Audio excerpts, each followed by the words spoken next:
میرے پاس یہاں 4 گلاس پانی کے ہیں اور میرے ساتھ نمک، چینی، آٹا اور ریت موجود ہے۔ میں ان میں سے ہر ایک مادے کو پانی میں ملانے کی کوشش کروں گا اور آپ نے غور سے مشاہدہ کرنا ہے کہ کیا ہوتا ہے۔ جب میں نے ان چاروں مادوں کو پانی میں ملایا تو یہ چاروں اب آمیزے بن گئے کیونکہ ان میں 2 یا 2 سے زیادہ مادے شامل ہو گئے ہیں۔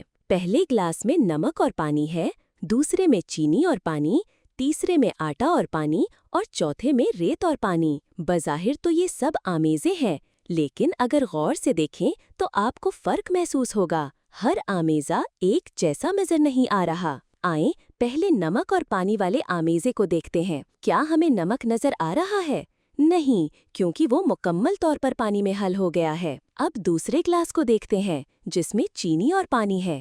یہاں بھی چینی واضح طور پر نظر نہیں آ رہی کیونکہ وہ بھی پانی میں گھل گئی ہے۔ اگر تھوڑی چینی نیچے بچ بھی گئی ہو تو تھوڑا مزید ہلانے سے وہ بھی گھل جائے گی۔ تو ان دونوں آمیزوں نمک پلس پانی اور چینی پلس پانی میں ایک بات مشترک ہے۔ جو مادہ ہم نے پانی میں ملایا وہ مکمل طور پر گھل گیا اور اب نظر نہیں آ رہا۔ ایسے آمیزے جن میں اجزاء مکمل طور پر حل ہو جائیں اور الگ سے نظر نہ آئیں انہیں ہم جنس آمیزے ہوموجینئس مکسچرز کہتے ہیں۔ اب تیسرے گلاس کی طرف آتے ہیں جس میں آٹا اور پانی ہے۔